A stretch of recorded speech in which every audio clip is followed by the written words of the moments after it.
अखंडानंद संबोधो वंदनादि यस्य जायते गोविंदं तमहं वंदे चिदानंदतनुं गुरुं शंकरं शंकराचार्यं केशवं बादरायणं सूत्रभाष्यकृतौ वंदे भगवन्तौ पुनः पुनः ईश्वरो गुरुरात्मेति मूर्तिभेदविभागिने व्योमवद्व्याप्तदेहाय दक्षिणामूर्तये नमः। ओम शांति शांति शांति। सत्व वृद्धि के हेतु बता रहे हैं। सत्व की वृद्धि किस प्रकार से होगी? तो सत्व वृद्धि के लिए रजोगुणी तमोगुणी आहार का निषेध बताया, फिर पुराण आदि अध्ययन, साधुओं के साथ रहना अथवा साधुओं के जैसे रहना, दोनों प्रकार सत्व वृद्धि प्रजायते, सत्व वृद्धि ही प्रजायते। और चित्त जिसका निर्विषय होगा, हृदय में जिसके शांति होगी, उनके लिए समस्त जगत मित्र रूप है। बाकी लोगों के लिए समस्त जगत शत्रु रूप रहेगा, उनको सभी जगह कुछ ना कुछ समस्या होगी। आगे कहा हित परिमित भोजी नित्यम एकांत सेवी। सकृत, ये 373 में बताया, सकृत उचित हितोक्ति ही स्वल्प निद्रा विहार अनुनियमनशीलो यो भजत्युक्त काले। तो जो इन सब का ठीक ठीक सेवन करता है, पालन करता है, चित्त उनका प्रसन्न रहेगा। चित्त प्रसाद है तो ज्ञान हो जाएगा, चित्त प्रसन्न नहीं है तो ब्रह्म सहस्र कोटिषु मुक्ति ही न सिद्ध्यति। ब्रह्मा के 1000 करोड़ कल्प भी आ जाए, मोक्ष नहीं होगा। आगे देखिए, मनो प्रसाद पुरुषस्य बंधो मनः प्रसादो भवबंध मुक्ति। मनः प्रसादाधिगमाय तस्मान् मनो निरासं विदधीत विद्वान्।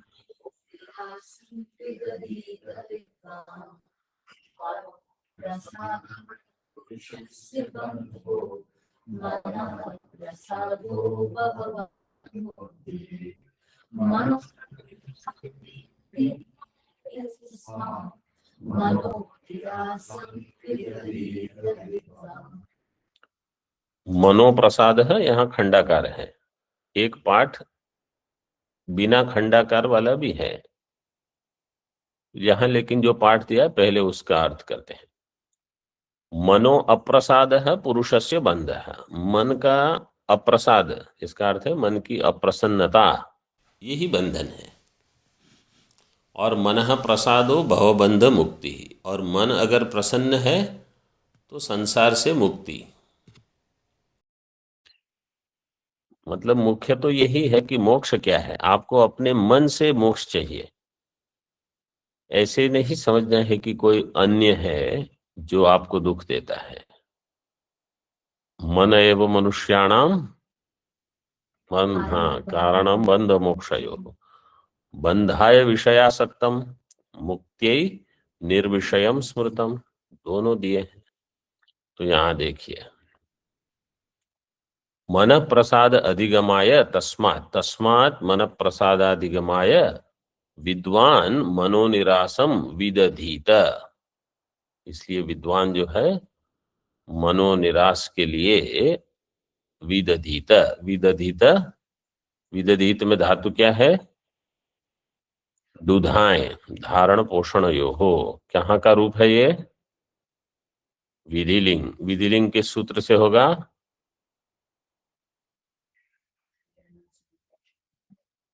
इष्ट संप्रश्न प्रार्थनेषु लिंग।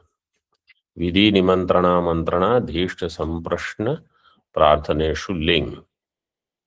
ठीक है, तो धा धातु दुधाएं धा, उसमें लिंग हो गया। फिर विदधीत में ईकार कहां से आएगा? जो भी व्याकरण पढ़ रहे हैं वो ऐसे ध्यान रखे कि समझना ऐसे है। हाँ, ईकार कहां से आएगा? लिंग में लिंग सीयुट, सीयुट से, सीयुट का जो सी का इकार है वो दधीत में है। सकार का लोप कैसे होगा?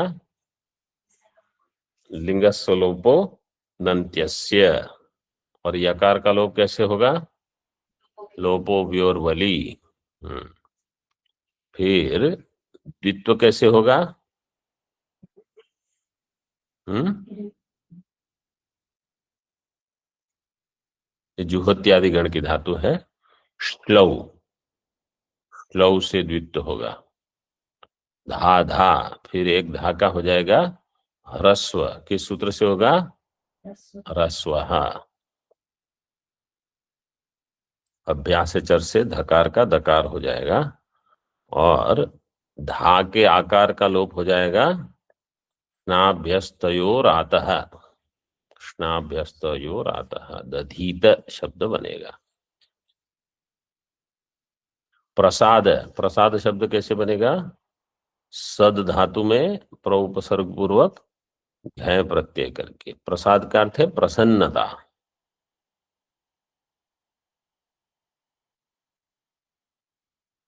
ईश्वर की जो प्रसन्नता है वही प्रसन्नता हमें प्राप्त हो, यह है ईश्वर का प्रसाद। भगवान का प्रसाद जिसको हम कहते हैं, ये वो है। टीका में देखिए, मनः मनो अप्रसादो, मनसो प्रसादो अप्रसन्नता, दुखिता विक्षिप्तता च। मन का जो अप्रसाद है, अप्रसन्नता है, दुखी रहना अथवा विक्षिप्त, कोई दुख और विक्षेप भिन्न है। कभी दुख हो विक्षेप ना हो, मतलब दुख होगा तो विक्षेप होगा ही, लेकिन कभी विक्षेप हो दुख नहीं है। लेकिन मन में चांचल्य बहुत है, कहीं स्थिर नहीं है, अध्ययन नहीं हो रहा। और अगर ऐसा पाठ है, मनः प्रसाद है पुरुषस्य बंधो, मनः प्रसादो भवबंध मुक्ति, वो आगे दिया है। मनः प्रसाद इति पाठे मनसो विषयजन्य प्रसाद कलुषता। मन का जो प्रसाद है, ऐसे अगर पाठ है तो ये प्रसाद क्या है? विषयजन्य, विषय के कारण जो होता है वो कलुषता। कालुष्य क्या है? राग द्वेष। अगर हम विचार करेंगे तो समझ में आएगा कि वास्तव में किसी चीज के प्रति जब द्वेष है, उसका कारण यह है कि किसी अन्य चीज के प्रति राग है। वो राग प्रतिबंधित हो रहा है, इसलिए कहीं अन्य द्वेष हो रहा है। वास्तव में द्वेष अपने आप कहीं नहीं होता। जैसे समझो आपको मीठा पसंद है, कोई मीठा दे रहा है, पहले व्यक्ति को 3 दिए, पहले महात्मा को, दूसरे महात्मा को 3 दे दिए, तीसरे महात्मा को 3, आपका नंबर लगा, आपको बोला 1 देंगे। तो आपका वो मीठे के लिए राग है, वो राग इनके द्वारा प्रतिबंधित हुआ, इसलिए आपको इनके प्रति द्वेष हो गया। तो द्वेष वास्तव में किसी सीधे निमित्त से होता ही नहीं। कहीं से आपको सुख मिल रहा है, वो सुख प्रतिबंधित हो रहा है, इसलिए द्वेष हुआ। ये है कलुषता। तो राग द्वेष साथ में रहेंगे। एक कहीं राग हुआ मतलब अन्य के प्रति द्वेष हो जाएगा। इसलिए राग द्वेष वियुक्तस्तु विषयान इंद्रियश्चरन्, आगे फिर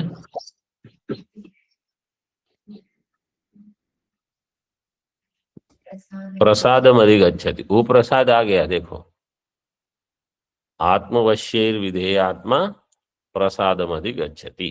तो राग द्वेष वियुक्त जो होंगे, अब ये देखो स्थित प्रज्ञ के लिए श्लोक दिया है। स्थितप्रज्ञ कब बनोगे आप? जब राग द्वेष वियुक्त होकर विषय में आप घूम सकते हो, मतलब विषयों के साथ व्यवहार कर सकते हो। और अगर राग द्वेष है और विषय है तो विषय जन्य प्रसाद आपको क्या मिलेगा? कालुष्य। ये बहुत सावधानी चाहिए इसमें। तो राग द्वेष वियुक्त जो है वो प्रसन्न रहेंगे, क्योंकि उनको विषय से सुख की आशा नहीं है, और उनको पता है कि जो दुख होगा वो विषय से नहीं हो रहा है अथवा व्यक्ति से नहीं होता, हमारे प्रारब्ध से है। जब भगवान ने अर्जुन को कह दिया कि तुम ही निमित्त हो, तो बाकी सब तो क्या है? सभी निमित्त हैं। आपके होने नहीं होने से कुछ नहीं होगा। पुरुषस्य बंधो, बंध हेतु। देखो वेदांत के ग्रंथों में ये प्रकरण, जैसे पहले एक बार हमने कहा था, बहुत कम आता है चित्त शुद्धि के लिए। बाकी यहाँ तो तत्व का विचार ही चलते रहेगा। केवल अगर तत्व का विचार ही सुनना है तो ठीक है, उत्तम अधिकारियों के लिए वो पर्याप्त है। जो खुद ही देह में अथवा अन्य चीजों में कहीं आसक्त है अथवा जिनके प्रतिबंध बहुत है, उनको तो चित्त शुद्धि के लिए बहुत मेहनत करनी पड़ेगी। भगवान भाष्यकार के मत में जो अति उच्च कुल में है, सर्वकर्म संन्यास लेके बैठे हैं, उनके लिए ये उत्तम अधिकारी है। उनके लिए बाकी सबकी आवश्यकता नहीं है। लेकिन जिनका मन यहाँ वहां घूमते रहता है, जिनके प्रतिबंध अधिक हैं, उनको चित्त शुद्धि के लिए बहुत। और हम ये नहीं कह सकते कि पिछले एक सप्ताह से तो मेरी चित्त शुद्धि बहुत है। वो एक सप्ताह नहीं गिना जाएगा। आपका जन्म कहाँ हुआ है, वहां से कुंडली बनेगी आपकी। यहाँ भी संन्यास के समय सब प्रश्न पूछेंगे कि कहाँ से हो आप, कितना आपने अध्ययन किया है, कितने जप किए हैं, कोई अनुष्ठान किया है कि नहीं, सब आपको देखना पड़ेगा। और सीधे ही कोई कहो कि ये मन प्रसाद की क्या आवश्यकता है, मुझे केवल ये बताओ मैं ब्रह्म हूं, तो आपने सुन ही लिया, आपको क्या हुआ? कुछ नहीं हुआ। पुरुषस्य बंधो बंध हेतुस तथा मन प्रसादो भवबंध मुक्ति ही।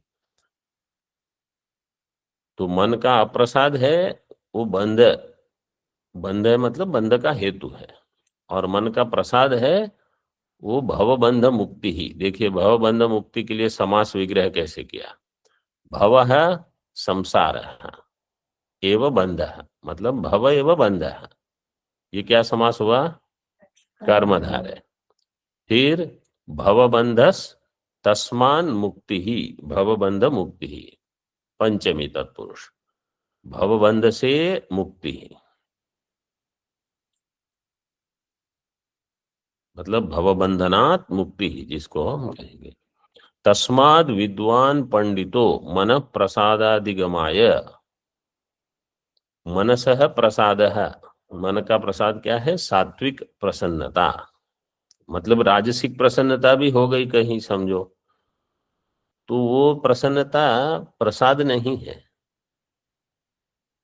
जैसे आपके शत्रु की कुछ हानि हो गई और आप प्रसन्न हो गए, क्या लाभ हुआ उसमें? आपको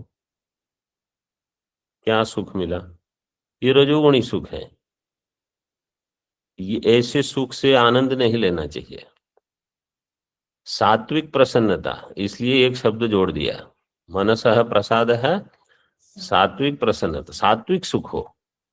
तस्य अधिगमाय, मन प्रसादाधिगमाय। साधु स्वभाव ये हो कि किसी का भी अगर अनिष्ट हो रहा है, किसी को दुख हो रहा है, तो आपको दुख हो, ये साधु स्वभाव है। मनोनिरासम मनसः कालुष्य व्यावृत्तिम। मनोनिरास के दो अर्थ किए हैं। पहला है कालुष्य की व्यावृत्ति, निराकरण, तथा मनोविक्षेप शांतये अभ्यास वैराग्याभ्याम मनोनिरोधम विदधीत कुर्यात इति। दो चीजें करनी है। पहले है मन के कालुष्य की निवृत्ति, और बाद में मन का निरोध। सीधे मन का निरोध नहीं कि मैं मन की सारी वृत्तियों को रोक दूंगा। और मन कैसा है? बोले बिल्कुल मलिन है। मलिन मन में निरोध करके 15 मिनट आप चुप बैठ भी जाओगे, आप केवल खड़े हो जाओ, फिर वही करोगे जो पहले करते थे, कुछ नहीं होगा। पहले कालुष्य की व्यावृत्ति, ये मनोनिराश है।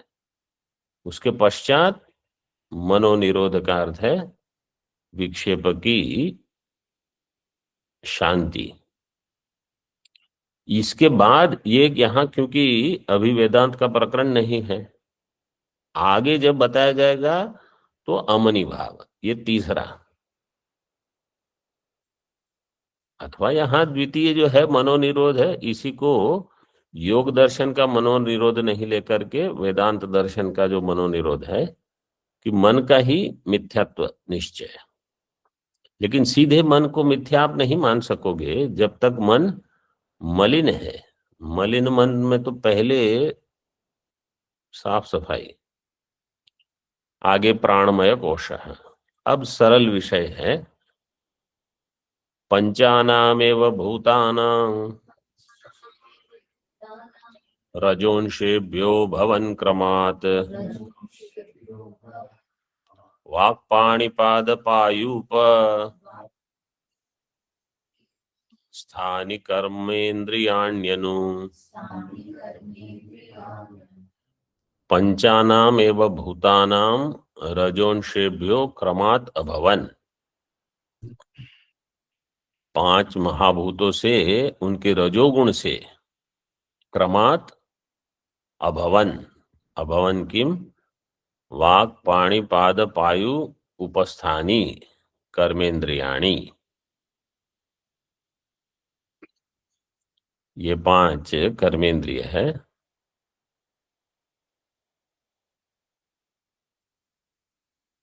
टीका में वही दिया है, आकाशादि पंचानामेव भूतानाम रजोंषेभ्य क्रमात्, का अर्थ है अनुक्रमात्, वाक् पाणि पाद पायु उपस्थानी। वाग इंद्रिय, पाणि का अर्थ है हस्तेंद्रिय, पाद पायु का अर्थ है विसर्ग मल विसर्ग इंद्रिय, और उपस्थ जननेन्द्रिय। ये वाक्च पाणिश्च पादश्च पायुश्च उपस्थंच इति वाक् पाणि पाद पायु उपस्थानी कर्मेंद्रियाणी अभवन। अभवन कहाँ का रूप है? लंग लकार। कौन सा? प्रथम पुरुष है बहुवचन। नीचे कोष्ठ में देखो सब दे दिए हैं आगे। तो आकाश महाभूत से श्रोत्र इंद्रिय, सात्विक अंश से श्रोत्र इंद्रिय, राजस अंश से वाग इंद्रिय, वायु महाभूत के सात्विक अंश से त्वग इंद्रिय, और राजस अंश से पाणी मतलब हस्त, अग्नि से चक्षु पाद है, जलम से रसना उपस्थ, पृथ्वी। ये सृष्टि इसी प्रकार हुई है। भले आगे हम सृष्टि का निषेध करेंगे, इसका अर्थ ये नहीं है कि तो निषेध ही करना है तो कैसे भी कर दो, इससे वो उत्पन्न हुआ, उस ये सब बताने की क्या जरूरत है? बाद में तो आप सब निषेध कर दोगे। ऐसे नहीं, जो है वैसे ही, अध्यारोप ऐसे ही होता है। मतलब मनमानी तरीके से अध्यारोप नहीं होगा, मनमानी तरीके से अपवाद भी नहीं होगा। वो सब उसका जो क्रम है उसी क्रम से होगा। हाँ, कहीं 3 महाभूत बताएंगे, कहीं 5 हो गए, कहीं क्रम थोड़ा आगे पीछे दे दिया, लेकिन वो आकाश से ही श्रोत्र इंद्रिय होगी, वो भी सात्विक अंश से, जो क्योंकि वो ज्ञानेंद्रियां हैं। जो मध्य में दिए हैं ये सारी ज्ञानेंद्रियां हैं, जो अंत में है वो सारी कर्मेंद्रियां हैं। तो कर्मेंद्रिय रजोगुण से उत्पन्न हुई है और ज्ञानेंद्रिय सत्वगुण से। और महाभूत का भी वही क्रम है जो यहाँ दिया है। केवल ये है कि तत्वचिंतकानाम न सृष्टौ आदरः, जो तत्व चिंतक है उनका सृष्टि में आदर नहीं है। तो तत्व चिंतक कौन होंगे? अत्यंत वैराग्यवत समाधि ही समाहितस्यैव दृढ़ प्रबोध। आगे, प्रबुद्ध तत्वस्य ही बंध मुक्ति ही मुक्तात्मनो नित्य सुखानुभूति है। ये विवेक चूड़ामणि का श्लोक है। आगे देखिए, मतलब ये विषय तत्वबोध से चल रहा है, इसलिए ज्यादा मीमांसा की अभी आवश्यकता नहीं है। समस्तेभ्यो रजोंषेभ्यो व्योमादीनां क्रियात्मकाः प्राणादयः समुत्पन्नाः पंचाप्यान पंचाप्यांतरवायवः।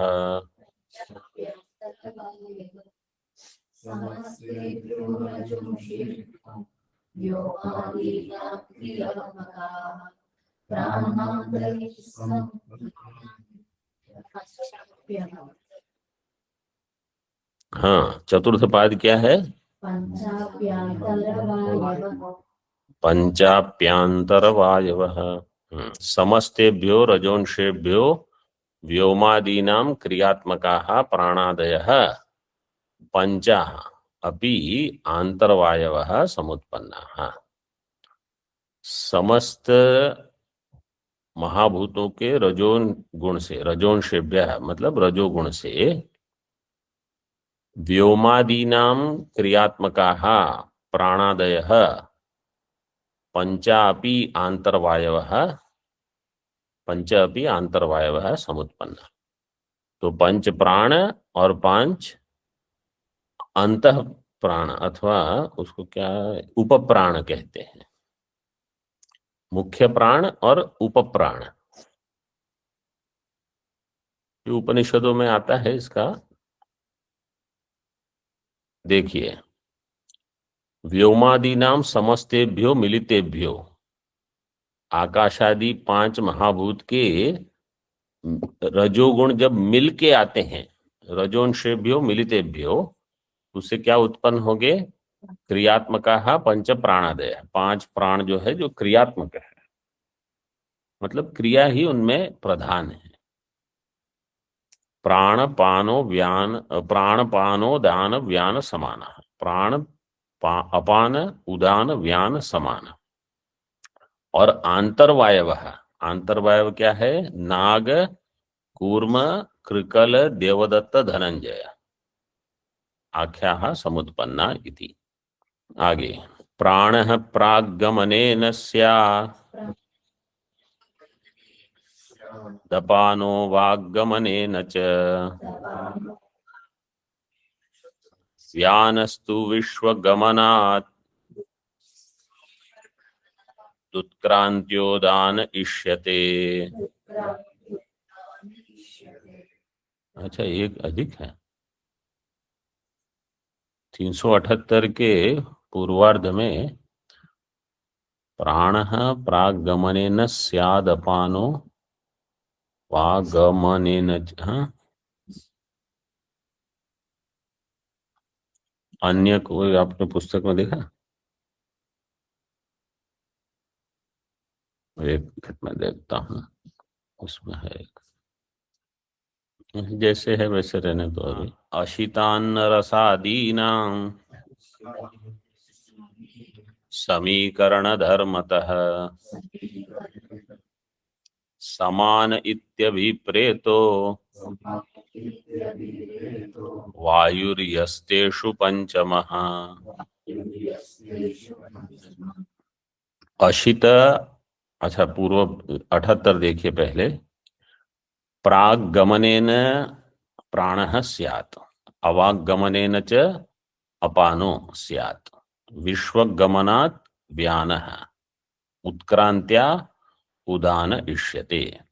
अशित अन्न रसादीनां समीकरण धर्मतः समानः इति यह वायुः तेषु पंचमः।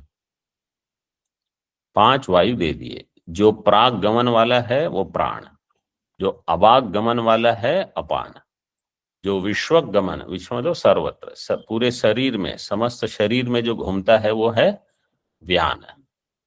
फिर जो उत्क्रांति करता है, टीका में समझाया है उसको, वो है उदान। और जो अशित अन्न रस इत्यादि का समीकरण मतलब समान बनाता है सबको, चाहे आप रागी की इडली खाओ, चाहे आप रोटी पूरी चना दाल जो भी खाओ, सब एक रस हो जाए, समीकरण धर्मतः समान। यह है पांचवा वायु। अशित, अशित में धातु क्या है? अशुभोजने। अशुभोजने धातु क्रियादि गण की धातु है, सेट धातु है, निष्ठा प्रत्यय करने से तकार आएगा। और सेट धातु होने से अशित। अर्ध धातु कस्य ईड वाला आदि है। टीका में देखिए, प्राग गमनेन, प्राग हृदयान नासिका पर्यंतम गमनेन ऊर्ध्वगमनशीलो नासाग्रस्थाई प्राणः स्यात्। प्रागगमन का अर्थ क्या है? हृदय से नासिका पर्यंत, मतलब जो यहां से ऊपर, हृदय से कहो अथवा कभी नाभि से कह देते हैं, मतलब जो ऐसे ऊपर आता है वो है प्राण, वो ऊर्ध्वगमन कर रहा है। कभी कभी ऐसे हम सोचते हैं कि जो अंदर जाता है वो प्राण है, लेकिन यहां स्पष्ट कर दिया है श्लोक में, प्राणः प्रागगमनेन, तो जो ऊर्ध्वगमन वाला है। और नासाग्र स्थाई, उसका स्थान है नासाग्र, यह है प्राण। अवाक गमनेन, अवाक नाभेश चरण पर्यंतम गमनेन, नाभि से लेकर चरण पर्यंत, पाद पर्यंत, गमनेन अधोगमनशील, पायवादि स्थान स्थाई, पायु जिसका स्थान है, सबके स्थान भी दे दिए हैं। प्राण का स्थान क्या है? नासाग्र। अपान का स्थान क्या है? पायु, पायुवादि स्थाई अपानश्च। विश्वक गमनात्, विश्वक सर्वत्र गमनात्, जो सर्वत्र गमन करता है। सर्वनाड़ी गमनशीलो, सभी नाड़ियों में जो गमन करेगा। अखिल शरीर स्थाई, वो कहाँ रहता है? बोले समस्त शरीर में, यह है व्यान। उत्क्रांत्या रसादीनाम उत्क्रांत्या वा, प्राणानाम उत्क्रांत्या, रसादियों की उत्क्रांति अथवा प्राण की उत्क्रांति। रसादि की उत्क्रांति का अर्थ है जब वमन इत्यादि होते हैं तो रस नीचे जाना, बैठना चाहिए, उसके वजह ऊपर आ जाता है। जैसे ये पहाड़ों में जब गाड़ी वगैरह में बैठ के घूमते जाते हैं तो ये बसों आने मतलब कि सभी लोग आधे तो खिड़की के बाहर ही मुंह करके चार धाम के समय तो देखने जैसा रहता है। रसादिना अथवा प्राण की उत्क्रांति, अंत में जब प्राणवायु को ही निकलना है शरीर छोड़ के। उत्क्रमणशील है, वो कंठस्थाई, कंठ में रहेगा उदान। तो नासाग्र स्थाई, पायु स्थाई, अखिल शरीर स्थाई, कंठस्थाई। और अब समान, यो अशित अन्न रसादीनाम, अशितानाम अन्न रसादीनाम समीकरण धर्मतः, समीकरणस्य एकीकरणस्य धर्मत्वात् समान इति तेषु पंचमो वायु अभिप्रेत इति। इसका स्थान नहीं दिया, इसका स्थान है नाभि। जो समान है वो नाभि में रहेगा।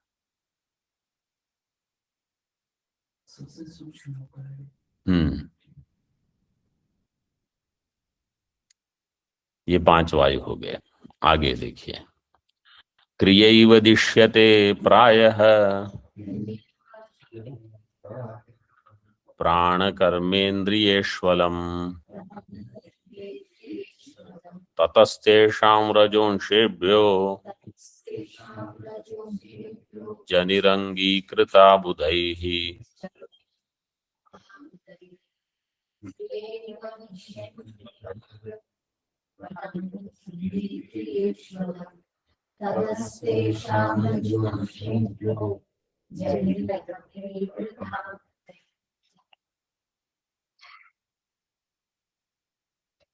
प्रायः प्राण कर्मेन्द्रियेषु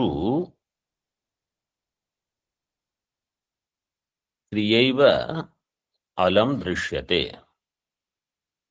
दिश्यते। दिश्यते का अर्थ है निर्दिश्यते, निर्देश किया जाता है, लेकिन टीका में अर्थ कर दिया दृश्यते। वैसे वास्तव में दिश्यते का अर्थ है दिखाया जाता है। दिखा जाता है मतलब इंगित किया जाता है, तो देखा जाता है, ऐसा कर दिया अर्थ। ततस्तेषाम ततः बुधैः तेषाम रजोंषेभ्यो जनिः अंगीकृता। तेषाम केषाम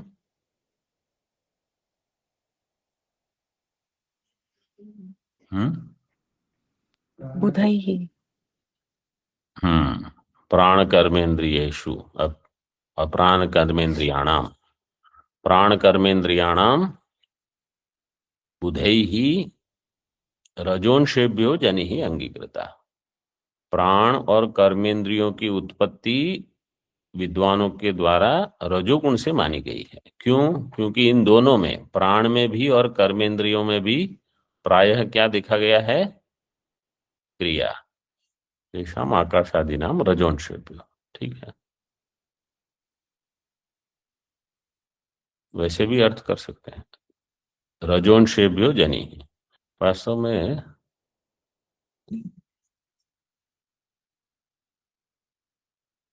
तेषाम का अर्थ प्राण कर्मेंद्रियाणाम करना है।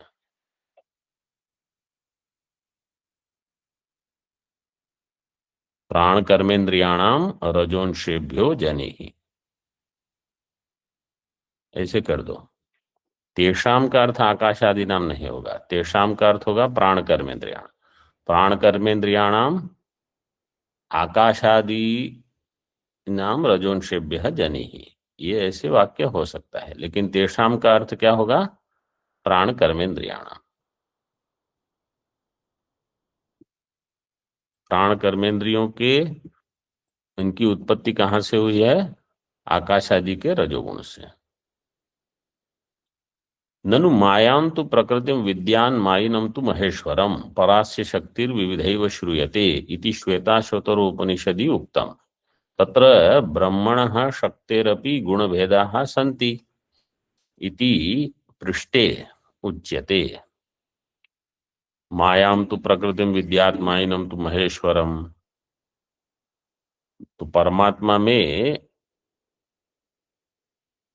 शक्ति जो है वो त्रिगुणात्मिका है और वो भी विविध प्रकार से सुनी जाती है, ऐसा उपनिषद में कहा है। तो ब्रह्मणः शक्तेः अपि गुणभेदाः सन्ति, ब्रह्म की जो शक्ति है माया, उसमें भी गुण के भेद है। तो बताते हैं, राजसीं तु क्रिया शक्तिम तमः शक्तिम जडात्मिकाम प्रकाश रूपिणीं सत्व शक्तिं प्राहुर्महर्षयः।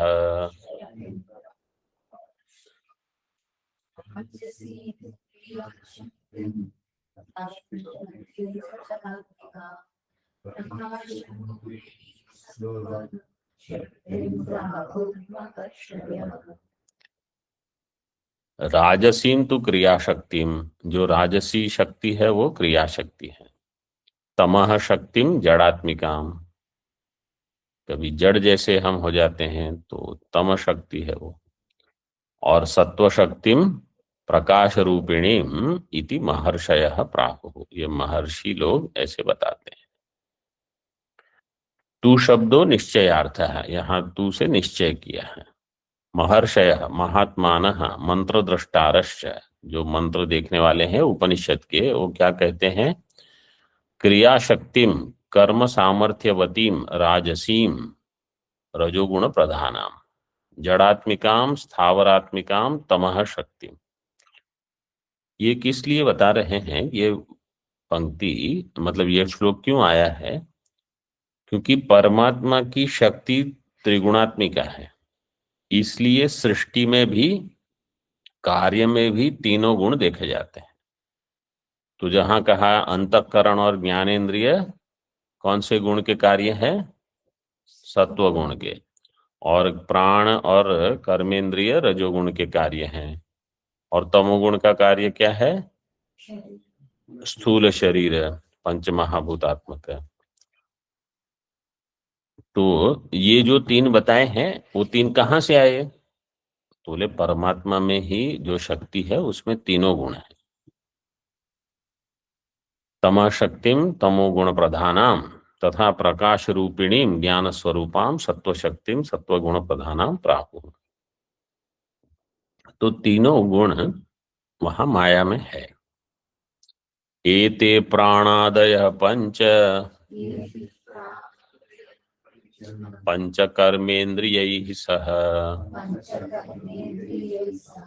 भवेत् प्राणमयः कोशः स्थूलो येनैव चेष्टते।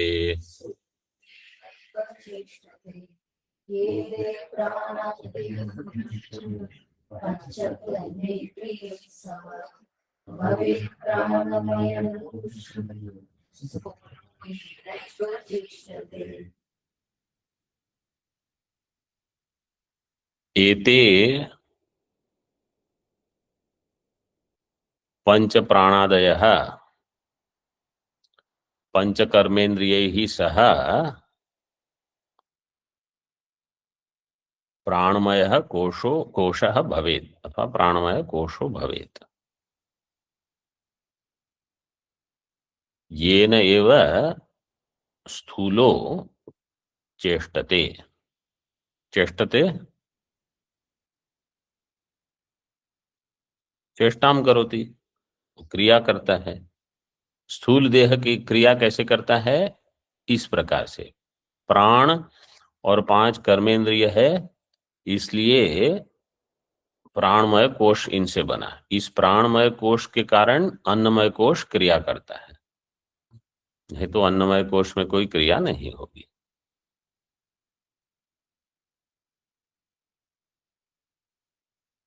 स्पष्ट हुआ कि नहीं? सरल है। टीका में देख लीजिए, पंच कर्मेंद्रिय ही सह एते पंच प्राणादय प्राणमय कोशो भवेत्। पांच कर्मेंद्रिय और पंच प्राण मिलकर प्राणमय कोश। और मनोमय कोश कैसे होगा?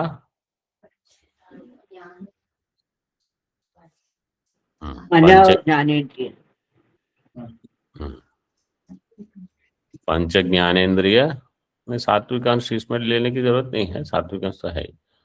पंच ज्ञानेन्द्रिय और मन, इतने को लेकर मनोमय कोश। और विज्ञानमय कोश कैसे बनेगा? पंच ज्ञानेन्द्रिय और बुद्धि, इसको लेकर विज्ञानमय कोश। येनैव यस्य सत्वे स्थूलो देहश्चेष्टते, जिसके होने पर, प्राणमय कोश के होने पर स्थूल देह चेष्टा करता है। जड़ देहो अपनी क्रियावान दृश्यते, जो जड़ देह है वो हिलता डुलता है, हाँ ना करता है, कुछ कुछ बोलता है। इसका कारण क्या है? यह तस्य निदानम प्राणमय कोश एव इति, उसका कारण है प्राणमय कोश। और जब रजोगुणी भोजन करते हो तो भी आपको पता चल जाएगा, उस समय सब विचार ऐसे। जो साधु स्वभाव के हैं अत्यधिक, उनमें भोजन का इतना प्रभाव नहीं दिखेगा। लेकिन जो साधक कक्षा में है वो जैसा भोजन करेंगे ऐसा वर्ताव हो जाएगा उनका, इसलिए उनको अधिक वहां सावधानी रखनी है। कहाँ भोजन करते हैं, क्या भोजन करते हैं, उसमें सब दोष हो सकते हैं। जो उच्च कोटि के महात्मा हो चुके हैं उनको भोजन से क्या होगा, उनका कुछ, उनके राग द्वेष नहीं बढ़ जाते। सामान्य जो साधक हैं उनका तो हो जाएगा।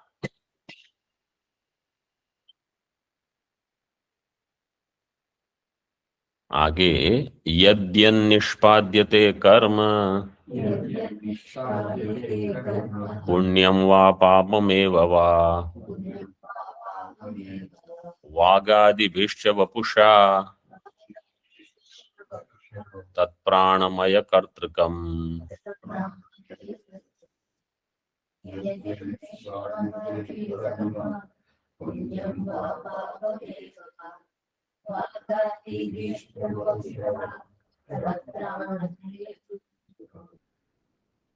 वागादिभिः च वपुषा पुण्यम वा एव पापम वा यद्यत् कर्म निष्पाद्यते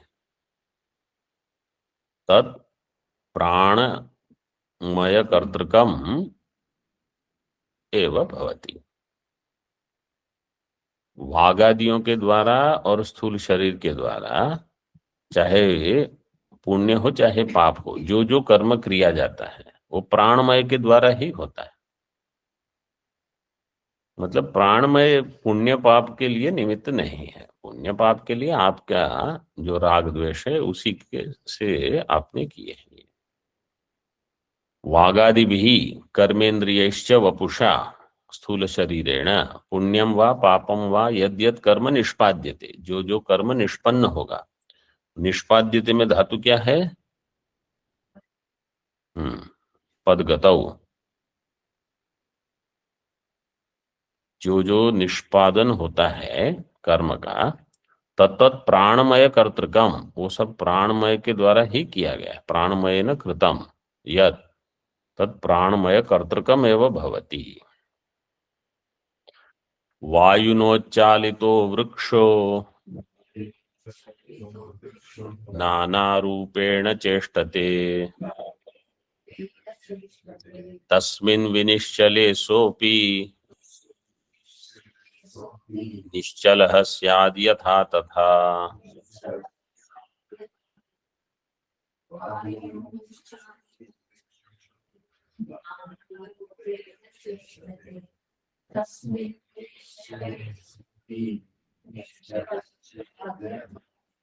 प्राणकर्मेन्द्रियैर्देहः प्रेर्यमाण प्रवर्तते नानाक्रियासु सर्वत्र विहिता विहितादिषु।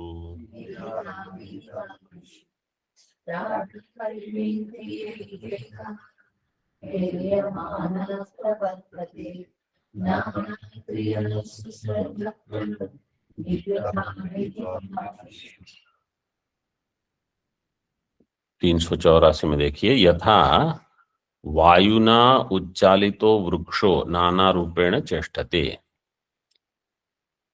तस्मिन् विनिश्चले सोपि निश्चलः स्यात्। तस्मिन् का अर्थ है वायु हो।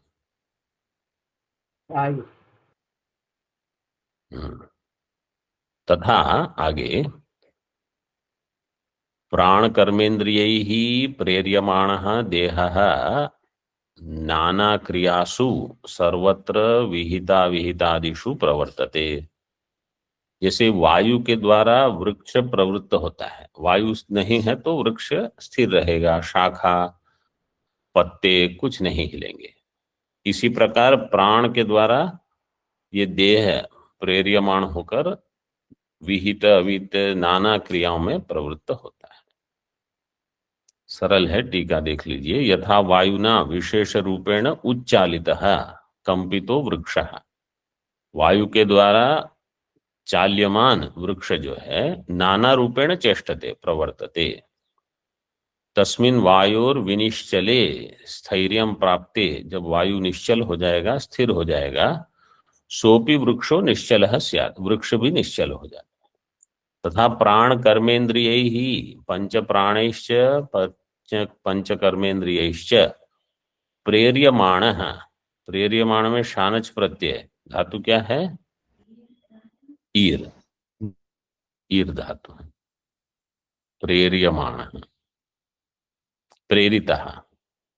माँ कहाँ, मकार कहाँ से आया? और किसी को? हाँ, ऑनलाइन वाले बताएंगे। प्रेर्यमाण में मकार के सूत्र से आया। आने मुख। आने मुख से। ये कल आया था गीता पाठ में। प्रेरितो देहः स्थूलः सर्वत्र विहिता विहितादिषु शास्त्रेषु विहितंच अविहितं च।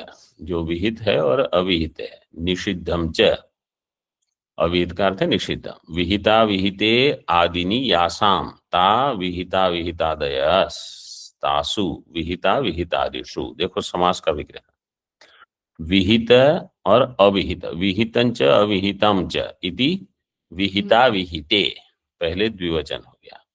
फिर विहिता विहिते आदिनी यासाम, यासाम क्रियाणाम ता विहिता विहितादयः तासु विहिता विहितादिषु नाना क्रियासु। विहित और अविहित क्या है? क्रिया है, तो अन्य पदार्थ वही होगा। नाना क्रियासु प्रवर्तते। आदिपदेन लौकिक कर्मणाम संग्रह कर्तव्य। विहित अविहित ये वैदिक है, लौकिक कर्म को आदिपद से ले लीजिए। ओम पूर्णमदः पूर्णमिदं पूर्णात् पूर्णमुदच्यते पूर्णस्य पूर्णमादाय पूर्णमेवावशिष्यते। ओम शांति शांति शांति। शंकरं शंकराचार्यं केशवं बादरायणं सूत्रभाष्यकृतौ वन्दे भगवन्तौ पुनः पुनः। गुरुरात्मेति मूर्तिभेदविभागिने व्योमवद्व्याप्तदेहाय दक्षिणामूर्तये नमः। ओम शांति शांति शांति।